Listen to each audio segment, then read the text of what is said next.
വസന്ത് തെങ്ങുംപള്ളി, ഇതൊന്നും അറിയാതെയാണോ രാഷ്ട്രീയ സമ്മർദ്ദം എന്നുള്ള ആരോപണം താങ്കൾ ഉന്നയിക്കുന്നത്? പക്ഷേ ആ ഓഡിയോ ക്ലിപ്പ് പരിശോധിച്ചാൽ കൃത്യമായിട്ട് അറിയാം അവിടെ ഈ BLOയ്ക്ക് ഇപ്പം ജോലി സമ്മർദ്ദമുണ്ട് എന്ന കാര്യത്തിൽ സംശയമില്ല. വളരെ കുറച്ച് ദിവസങ്ങളെ SIRനായിട്ട് നൽകിയിട്ടുള്ളൂ. മാത്രമല്ല ഇപ്പോൾ ശ്രീ സജീവ് പറഞ്ഞതുപോലെ വേണ്ടത്ര പരിശീലനം കിട്ടാത്തവർ പോലും ഉണ്ട് ഈ BLOമാരായിട്ട് പോകുന്നത് SIRന്റെ കാര്യത്തിൽ. അപ്പോൾ ഇവിടെ ഇരട്ട സമ്മർദ്ദം എന്ന് പറയുമ്പോൾ ഈ രാഷ്ട്രീയ സമ്മർദ്ദമാണ്. അത് കണ്ണൂരിലാകുമ്പോൾ പ്രത്യേകിച്ച് CPMന്റെ, അതായത് SIR വരുന്നത് വഴി വോട്ടുകൾ നീക്കം ചെയ്യപ്പെട്ടാൽ അത് CPMന് അത് തിരിച്ചടിയാകും. അത് നിങ്ങൾ പറയുന്ന വ്യാജ വോട്ടുകൾ എന്നാണല്ലോ, ഒരു അളവ് വരെ അത് ശരിയുമാണ്. മറ്റു ചില കാര്യങ്ങൾ പല സ്ഥലങ്ങളിൽ നിന്നും പുറത്തു വന്നത് ചില BLOമാർക്ക് ഈ അഡ്രസ്സ് അന്വേഷിച്ച് ചെല്ലുമ്പോൾ അല്ലെങ്കിൽ ഫോൺ ചെയ്യുമ്പോൾ അത് ഫോൺ എടുക്കുന്നത് മറ്റുള്ളവരാണ്, അത് ചില പാർട്ടി ഓഫീസുകളിലാണ് എന്നുള്ള ആരോപണം പോലും വരുന്നുണ്ട്. അപ്പോൾ അതാണല്ലോ നിങ്ങളിപ്പോൾ ആയുധമാക്കുന്നത്, പ്രത്യേകിച്ച് കണ്ണൂരിലാണ് ഈ സംഭവം നടന്നതുകൊണ്ട്. പക്ഷേ ഈ ജോലി ഭാരം നിങ്ങൾ കാണാതെ പോവുകയാണോ? അതല്ല ഈ ആത്മഹത്യക്ക് കാരണം ഇത് രാഷ്ട്രീയ സമ്മർദ്ദമാണ് എന്നതിലേക്ക് നിങ്ങൾ ഫോക്കസ് ചെയ്യുന്നത് എന്തുകൊണ്ടാണ്?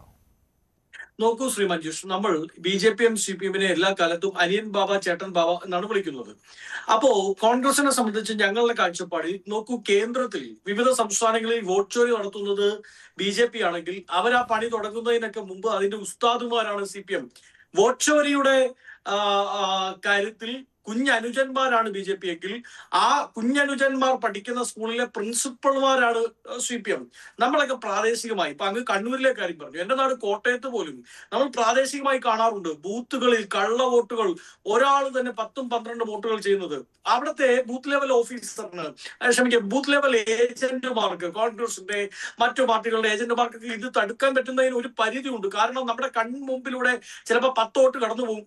അതിനെ കായികമായി സംരക്ഷിക്കാൻ ഒരു ഗുണ്ടാ സംരക്ഷണം CPMന്റെ അവിടെ ഉണ്ടാവും. അനുകൂലിക്കണം സാർ. അങ്ങനെയാണെങ്കിൽ വസന്ത്, നിങ്ങൾ കേരളത്തിൽ SIR നടക്കുന്നതിനെ അനുകൂലിക്കണം. അതൊട്ട് നിങ്ങൾ ചെയ്യുന്നുമില്ല. ഇപ്പോൾ SIR നടക്കുമ്പോൾ BLOമാരുടെ ആത്മഹത്യ വരുമ്പോൾ നിങ്ങൾ പറയുന്നു അവിടെ രാഷ്ട്രീയ സമ്മർദ്ദമുണ്ടെന്ന്. നിങ്ങൾ ഏത് പക്ഷത്താണ്? ശരിക്കും SIRനെ കേരളത്തിൽ നിങ്ങൾ അനുകൂലിക്കുകയാണോ അതോ പ്രതികൂലിക്കുകയാണോ? അല്ല നോക്കൂ, അതിലേക്കാണ് ഞാൻ വരുന്നത്. ഒന്ന്, ഞങ്ങളെ സംബന്ധിച്ച് അപ്പൊ ഇത്തരത്തിലുള്ള പ്രശ്നങ്ങൾ കേരളത്തിൽ ഉടനീളമുണ്ട്. അപ്പൊ ഈ അനീഷ് ജോർജിന്റെ ആത്മഹത്യയുമായി ബന്ധപ്പെട്ട് ഞങ്ങൾക്ക് ആദ്യം ഗ്രൗണ്ട് ലെവൽ റിപ്പോർട്ട് ഞങ്ങൾക്ക് കിട്ടിയത് സ്വാഭാവികമായും CPMന്റെ വലിയ പ്രതിഷേധം, വലിയ ഭീഷണി, പ്രതിഷേധമെന്നൊന്നും പറയാൻ പറ്റില്ല, അവരുടെ ഭീഷണി, കൊലപാതക ഭീഷണി, അല്ലെങ്കിൽ അവരുടെ ജീവിതവും ജീവനും മുട്ടിച്ചു കളയും, കഞ്ഞൂടി മുട്ടിച്ചു കളയും എന്ന രീതിയിലുള്ള ഭീഷണിയാണ് CPM നേതൃത്വത്തിന്റെ ഭാഗത്തു നിന്നുണ്ടായത്. അവിടുത്തെ ലോക്കൽ സെക്രട്ടറി അടക്കം, ലോക്കൽ CPM നേതാക്കൾ അടക്കമുള്ളവർ കോൺഗ്രസ് BLAയുടെ ഒപ്പം പോയി ലഘുലേഖ വിതരണം ചെയ്തു എന്ന് പറഞ്ഞാൽ അയാളുടെ ജോലി പോകും. അയാളുടെ ഉപജീവന മാർഗത്തെ തച്ചു തകർക്കാനുള്ള രീതിയിൽ, അദ്ദേഹത്തിന്റെ കുടുംബത്തെ മുമ്പോട്ട് കൊണ്ടുപോകാനുള്ള എല്ലാ അവസരങ്ങളും ഇല്ലാതാക്കുന്ന രീതിയിലുള്ള ആത്മഹത്യാ പ്രേരണയ്ക്ക് തുല്യമാകുന്ന രീതിയിലുള്ള ഭീഷണി, ആ ഭീഷണി CPM നടത്തി. അതിന്റെ പുറത്താണ് കൂടെ പോകുമ്പോൾ BLAമാരെ കൂടെ കൊണ്ടുപോവാം. കാരണം വീടുകൾ പരിചയപ്പെടുത്തുന്നതിനും മറ്റും BLAമാരെ കൂടെ കൊണ്ടുപോകാം, ബൂത്ത് ലെവൽ ഏജന്റുമാരെ. നിങ്ങൾ പറയുന്നത് BLAമാര് അല്ല, ഇപ്പോൾ CPMന്റെ BLA അല്ല, CPM ഏർപ്പെടുത്തിയിട്ടുള്ള BLA അല്ല. ഈ കളക്ടറേറ്റിൽ നിന്ന് അനുമതിയോടുകൂടിയാണ് BLAമാർ വരുന്നത്. BLA അല്ല കൊണ്ടുപോയത് അദ്ദേഹത്തിന്റെ ബൂത്തിൽ. പകരം ആ വീടുകളിൽ കൊണ്ടുപോകേണ്ടി വന്നത് ബ്രാഞ്ച് സെക്രട്ടറി ആയിരുന്നുവെന്ന്. ഇത് ശരിക്കും നിങ്ങളത് കൃത്യമായിട്ട് ഗ്രൗണ്ട് ലെവലിൽ അന്വേഷിച്ച് തന്നെയാണോ ഇത് പറയുന്നത്? വളരെ അത് അവിടെ മാത്രമല്ല ശ്രീ മഞ്ജുഷ്. നോക്കൂ, എല്ലാ സ്ഥലങ്ങളിലും CPMന്റെ പാർട്ടി സംവിധാനമാണ് ഈ വീടുകളിലേക്ക് പോകുന്നത്. ഇപ്പൊ ബൂത്ത് ലെവൽ ഓഫീസർമാർ, അതാണ് ഗവൺമെന്റ് ഒഫീഷ്യൽ. ബൂത്ത് ലെവൽ ഏജന്റുമാർ, എയുടെ ഒയുടെ വ്യത്യാസമുള്ളെങ്കിലും ഏജന്റുമാരാണ് പാർട്ടി റെപ്രസെന്റേറ്റീവ്സ്. അവരിൽ ചിലപ്പോൾ നമുക്ക് പാർട്ടി സെക്രട്ടറിയെ വെക്കാം, അല്ലെങ്കിൽ വാർഡ് മെമ്പറെ വെക്കാം. ഇതൊക്കെ പാർട്ടി ഔദ്യോഗികമായി ജില്ലാ കളക്ടറേറ്റിന് കൊടുത്ത് അവിടെ നിന്ന് സാങ്ഷൻ ആയി വരുന്നതാണ്. പക്ഷേ ആ ബൂത്ത് ലെവൽ ഏജന്റിനെ ബൂത്ത് ലെവൽ ഓഫീസർ കൊണ്ടുപോകുന്നത് ചിലപ്പോൾ വീട്ടുകാരെ പരിചയമുണ്ടാവണമെന്നില്ല, ആ വീട്ടിലുള്ള ആൾക്കാരെ പരിചയമുണ്ടാവണമെന്നില്ല, എത്ര പേർ കല്യാണം കഴിച്ചു പോയി എന്ന് അറിയണമെന്നില്ല, മരണപ്പെട്ട എത്ര പേർ ഉണ്ട് എന്നറിയത്തില്ല. പക്ഷെ അതൊക്കെ ചെയ്യുന്നത് എല്ലാ കാലത്തും പ്രാദേശികമായിട്ടുള്ള പാർട്ടി പ്രവർത്തകരാണ്, എല്ലാ പാർട്ടികളുടെയും. അതുകൊണ്ടാണ് ഈ ബൂത്ത് ലെവൽ ഏജൻസിനെ കൂടി കൊണ്ടുപോകാം എന്നുള്ള തീരുമാനത്തിലേക്ക് ഇതുമായി ബന്ധപ്പെട്ട ഇലക്ഷൻ കമ്മീഷൻ എത്തുന്നത്. പക്ഷേ നോക്കൂ, ആ ബൂത്ത് ലെവൽ ഏജന്റിനെ അല്ല ഒരു സ്ഥലങ്ങളിലും, ഇവിടെ അടക്കം ഒരു സ്ഥലങ്ങളിലും CPM പറഞ്ഞു വിടുന്നത് ചില സ്ഥലങ്ങളിൽ അവരുടെ ഗുണ്ടാ നേതാക്കളായ ലോക്കൽ സെക്രട്ടറിമാരെയാണ്, ഏരിയ സെക്രട്ടറിമാരെയാണ്. CPMന്റെ സ്ഥാനാർത്ഥികളാവാൻ പിക്ചറുകളുള്ളവർ പോലും ബൂത്ത് ലെവൽ ഓഫീസർമാരുടെ കൂടെ വീട് കയറിയാണ് നിർബന്ധിതരായി. നോക്കൂ, ഈ പഞ്ചായത്ത് തെരഞ്ഞെടുപ്പിൽ സ്ഥാനാർത്ഥി പ്രഖ്യാപനം എത്തിയിട്ടില്ല ചില സ്ഥലങ്ങളിൽ, അവിടെ ഇന്ന ആളാണ് സ്ഥാനാർത്ഥിയായി പ്രഖ്യാപിക്കപ്പെടുന്നതെന്ന് CPMന് അറിയാം. ആ സ്ഥാനാർത്ഥികൾ BLOമാരുടെ കൂടെ വീട് കയറിയാണ്. അതായത് വ്യാജ വോട്ടുകൾ സംരക്ഷിക്കപ്പെടണം, വ്യാജ വോട്ടുകൾ സംരക്ഷിക്കപ്പെടണം, ഇതുവരെ വോട്ടർ പട്ടികയിൽ ഇടം പിടിച്ചിട്ടുള്ള വ്യാജ വോട്ടുകൾ സംരക്ഷിക്കപ്പെടണം എന്ന ഉദ്ദേശത്തിൽ CPM മനഃപൂർവ്വം ഇങ്ങനെ ചെയ്യുന്നു എന്നുള്ളതാണല്ലോ. അങ്ങനെയാണെങ്കിൽ ഈ BJPയെ നിങ്ങൾ ഇതിലേക്ക് കൊണ്ടുവരുന്നത് എന്തിനു വേണ്ടിയാണ്? BJP SIR-നെ അനുകൂലിക്കുന്നവരാണ്. തീവ്ര വോട്ടർ പട്ടിക പരിഷ്കരണം വേണം, അതിൽ നിന്ന് ഇല്ലാത്ത വോട്ടുകൾ നീക്കം ചെയ്യണം, ഉള്ള വോട്ടുകൾ ചേർക്കണം എന്ന നിലപാടെടുത്തവരാണ് BJP. നിങ്ങൾ BJPയെയും CPM-നെയും ഇക്കാര്യത്തിൽ കൂട്ടിക്കെട്ടുന്നത് എങ്ങനെയാണ്? രണ്ടുപേരുടെയും നിലപാട് രണ്ടാണ് SIR-ന്റെ കാര്യത്തിൽ. അല്ല, രണ്ടുപേരുടെ ലക്ഷ്യം ഒന്നാണ്. SIR-ന്റെ കാര്യത്തിൽ ഒന്ന് നമ്മൾ ബീഹാറിൽ കണ്ടു, 61 ലക്ഷം മനുഷ്യരെ വെളിയിൽ നിർത്തുകയാണ് എന്ത് ചെയ്യുന്നത് BJP ശ്രമിക്കുന്നത്. അല്ല, ഇവിടെയും വെളിയിൽ പോകും. അല്ല, നിങ്ങൾ അക്കാര്യത്തിൽ ഇവിടെയും വെളിയിൽ പോകും. അപ്പോൾ കണ്ണൂരിൽ നിങ്ങൾ പറയുന്നത് പോലെ SIR നടക്കണമെങ്കിൽ ഇപ്പോൾ നിങ്ങൾ ഉദ്ദേശിക്കുന്നത് ഇങ്ങനെയാണല്ലോ, വ്യാജ വോട്ടുകൾ അവിടെ CPM ചേർത്തിട്ടുണ്ട്, തെളിച്ചു പറയൂ. അത് വ്യാജ വോട്ടുകൾ CPM ചേർത്തിട്ടുണ്ട്. കഴിഞ്ഞ തെരഞ്ഞെടുപ്പിൽ അതിന്റെ ബലത്തിലാണ് CPM ജയിച്ചത്, പ്രത്യേകിച്ച് കണ്ണൂരിൽ ഇത്രയും സീറ്റുകൾ നേടിയത് എന്ന് നിങ്ങൾ പറയുമ്പോൾ ആ വോട്ടുകൾ അവിടുന്ന് നീക്കം ചെയ്യപ്പെടുമ്പോൾ വോട്ടുകൾ കുറയും. എന്നിട്ട് നിങ്ങൾ പിന്നെ കരയരുത് ഇവിടെ, അയ്യോ ഇത് വോട്ടർ പട്ടികയിൽ നിന്ന് ഇത്രയും വോട്ടുകൾ നീക്കം ചെയ്തു എന്ന് പറഞ്ഞുകൊണ്ട്. അല്ല മഞ്ജുഷ്, അതാണ് ഞാൻ പറഞ്ഞത്. അതായത് ഈ കാര്യത്തിൽ രണ്ടുപേരുടെ ലക്ഷ്യം ഒന്നാണ്, മാർഗം രണ്ടാണെന്നേ ഉള്ളൂ. അതായത് BJP ശ്രമിക്കുന്നത് അവർക്ക് ഈ പറയുന്ന വ്യാജ വോട്ടുകളുടെ ഒപ്പം അവർക്ക് അനുകൂലമാകാത്ത വോട്ടുകൾ കൂടി വെട്ടിമാറ്റപ്പെടും.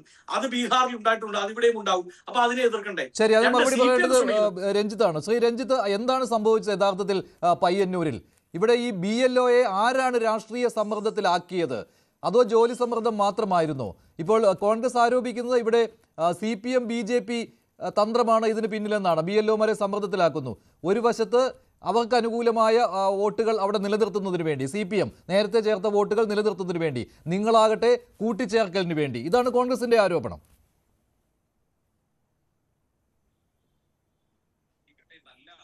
ഇതിലൊരു കാര്യം പറയാനുള്ളത്, നേരത്തെ DCCയുടെ പ്രസിഡന്റ് മാർട്ടിൻ ജോർജ് പുറത്തുവിട്ട ശബ്ദരേഖ, അതായത് ഇവിടെ ആത്മഹത്യ ചെയ്ത അനീഷ് ജോർജും അതുപോലെ തന്നെ ആ ബൂത്തിലെ BLAയും തമ്മിലുള്ള ശബ്ദരേഖയാണ് അദ്ദേഹം പുറത്തുവിട്ടത്. അതിൽ തന്നെ കൃത്യമായി നമുക്ക് മനസ്സിലാക്കാൻ സാധിക്കും, ഇതൊരു രാഷ്ട്രീയ സമ്മർദ്ദത്തിൻ്റെ ഭാഗമായി ഈ BLO ആത്മഹത്യ ചെയ്തതാണ് എന്ന കാര്യത്തിൽ രണ്ട് അഭിപ്രായം ഉണ്ടെന്ന് എനിക്ക് തോന്നുന്നില്ല. ഇവിടെ കോൺഗ്രസിൻ്റെ പ്രതിനിധി ഈ സംഭവം ഈ SIR-ഉമായിട്ട് ബന്ധപ്പെട്ട് ഇവിടെ ഈ പരിഷ്കരണം, വോട്ടർ പട്ടിക പരിഷ്കരണത്തിന് BJPയെ കൂട്ടുപിടിച്ച് BJP കള്ളവോട്ട് ചേർക്കാൻ വേണ്ടിയാണ് എന്ന്. ഈ കണ്ണൂർ ജില്ല പോലുള്ള ജില്ലയിൽ നടക്കുന്ന ഈ കള്ളവോട്ടിനെ കുറിച്ച് ഒന്നും അറിയാത്തത് കൊണ്ടാണ് അദ്ദേഹം അങ്ങനെ സംസാരിക്കുന്നത്. കാരണം എനിക്ക് തോന്നുന്നു ഈ കണ്ണൂർ ജില്ലയിൽ ഈ SIR പൂർത്തിയാകുന്നതോടുകൂടി ഏകദേശം ഒരു 30-40% വോട്ടർമാർ വോട്ടർ പട്ടികയിൽ നിന്നും പുറത്തു പോകുമെന്ന കാര്യത്തിൽ യാതൊരു സംശയമില്ല. അവർ യഥാർത്ഥ വോട്ടറില്ല എന്നുള്ള യാഥാർത്ഥ്യം അതാണ്. യഥാർത്ഥ വോട്ടറിനുള്ള യാഥാർത്ഥ്യം അതാണ്. നിങ്ങൾ ഓർക്കേണ്ടത് ഇവിടെ വലിയ കണക്കായി പോകുമല്ലോ. രഞ്ജിത്ത്, എങ്ങനെയാണ് മുൻധാരണയോടുകൂടി BJPക്ക് ഈ ഒരു നിലപാടെടുക്കാൻ കഴിയുന്നത്? അങ്ങനെയാണെങ്കിൽ വെട്ടിമാറ്റപ്പെടുമെന്നാണല്ലോ വോട്ടർ പട്ടികയിൽ നിന്ന് ഇത്രയും വോട്ടുകൾ. അത് അല്ല ഈ പറയുന്ന ഇരട്ട വോട്ടുകളെ കുറിച്ചാണ് ഞാൻ പറയുന്നത്. കാരണം ഞാൻ നേരത്തെ പറഞ്ഞില്ലേ, കഴിഞ്ഞ തവണയുടെ അപ്പുറത്തെ വർഷം പാർലമെന്റ് തെരഞ്ഞെടുപ്പിൽ കെ സുധാകരനെതിരെ മത്സരിച്ച് ഈ ശ്രീമതി ടീച്ചർ വിജയിച്ച പാർലമെന്റ് തെരഞ്ഞെടുപ്പ് ഉണ്ടായിരുന്നു ഇവിടെ. ആ തെരഞ്ഞെടുപ്പിൽ CPM-ൻ്റെ ഒരു പ്രാദേശിക നേതാവ് പറഞ്ഞ വാക്കുകൾ അദ്ദേഹം മറ്റൊരു പ്രാദേശിക നേതാവോട് പറഞ്ഞതിൻ്റെ ശബ്ദരേഖ ആ സമയത്ത് ഞങ്ങൾക്ക് കിട്ടിയിട്ടുണ്ടായിരുന്നു. അദ്ദേഹം പറഞ്ഞിരിക്കുന്നത് ഈ തെരഞ്ഞെടുപ്പിൽ എന്തായാലും കെ സുധാകരൻ പരാജയപ്പെടും. കാരണം ഞങ്ങൾ വളരെ കൃത്യമായി ഒരു പ്ലാൻ ചെയ്തിട്ടുണ്ട്. ഓരോ ബൂത്തുകളിലും 75 വോട്ട് കള്ള വോട്ട് ചെയ്യണമെന്ന് നിർദ്ദേശം കൊടുത്തിട്ടുണ്ട്. ആ 75 വോട്ട് കള്ള വോട്ട് ചെയ്ത് കഴിഞ്ഞാൽ ഞങ്ങൾ തീർച്ചയായും ഇവിടെ വിജയിക്കും എന്ന് അദ്ദേഹം മുൻകൂട്ടി പറയുന്നതായിട്ടുള്ളൊരു ശബ്ദരേഖ പുറത്തു വന്നിട്ടുണ്ടായിരുന്നു. കാരണം നിങ്ങൾ നോക്കൂ, 1000-1200ഓളം ബൂത്തുകളുള്ള പ്രദേശങ്ങളിൽ ഒരു ബൂത്തിൽ 75 വോട്ട് കള്ള വോട്ട് ചെയ്യുന്ന CPM-നെ സംബന്ധിച്ചോളം വളരെ എളുപ്പമാണ്. ഇവിടെ എന്താണ് സംഭവിച്ചത്? അനീഷ് ജോർജ് BLO ആയിട്ടുള്ള ആ ബൂത്തിൽ എന്താണ് യഥാർത്ഥത്തിൽ സംഭവിച്ചത്? അനീഷ് ജോർജിന് ഈ പറയുന്ന ഒരു ടാർഗറ്റും ഉണ്ടായിരിക്കുമല്ലോ, അത് പൂർത്തിയാക്കുവാനുള്ള ജോലി സമ്മർദ്ദമാണോ അതോ യഥാർത്ഥത്തിൽ ഒരു രാഷ്ട്രീയ സമ്മർദ്ദം CPM-ന്റെ ഭാഗത്ത് നിന്ന് ഉണ്ടായോ? അദ്ദേഹത്തിന് ഏതാനും ഫോമുകൾ മാത്രമേ വിതരണം ചെയ്യാൻ ബാക്കി ഉണ്ടായിരുന്നുള്ളൂ എന്നും ഉണ്ടായിരുന്നു, വീട്ടുകാർ പറയുന്നുണ്ടായിരുന്നു. അപ്പോൾ അത്തരത്തിൽ അത് വരുന്ന ദിവസങ്ങളിൽ വിതരണം ചെയ്ത് തീർക്കാവുന്നതുമാണ്. അതിൽ എന്തെങ്കിലും പ്രശ്നം ഉണ്ടോ? ആ ഫോമുകൾ വിതരണം ചെയ്യാൻ പറ്റാത്തതിൽ എന്തെങ്കിലും കാര്യങ്ങളുണ്ടോ? ഉണ്ട്. അതിലൊന്ന് പറയാം. കാരണം ഈ അനീഷ് ജോർജ് ഈ BLO ആയിരിക്കുന്ന പ്രദേശം എന്ന് പറയുന്നത് പയ്യന്നൂർ നിയോജക മണ്ഡലത്തിലെ കാങ്കോൽ ആലപ്പടമ്പുള്ള ബൂത്താണ്, 18-ാം നമ്പർ ബൂത്താണ്. ഏറ്റുകുടക്ക എന്ന് പറയുന്ന സ്ഥലത്തുള്ള ബൂത്താണ്. CPM-ന്റെ അതിശക്തമായ ഒരു ശക്തി കേന്ദ്രമാണ് ഈ പ്രദേശം. ഇവിടെ ഒരു ഈച്ച പാറണമെങ്കിൽ CPM-ന്റെ നേതാക്കന്മാർക്ക് അറിയാതെ ഒരു ഈച്ച പോലും പാറില്ല. ആ പ്രദേശത്താണ് ഈ അനീഷ് ജോർജ് ഈ BLA-യുടെ ഡ്യൂട്ടി നിർവഹിച്ചുകൊണ്ടിരിക്കുന്നത്. അദ്ദേഹം ഞാൻ ചോദിക്കട്ടെ, ഡ്യൂട്ടി ഈ ഇതുമായി സമ്മർദ്ദത്തിലാണെങ്കിൽ ജില്ലാ കളക്ടർ തന്നെ കൃത്യമായി പറഞ്ഞിട്ടുണ്ട്, അനീഷ് ജോർജ് കൃത്യതയോടുകൂടി ജോലി ചെയ്യുന്ന ഒരു ഉദ്യോഗസ്ഥനാണ്. മാത്രമല്ല നമ്മുടെ ഈ 2005 നവംബർ 16 ജില്ലാതല EF വിതരണ ശരാശരി 87.28% സംസ്ഥാന ശരാശരി 91.26%.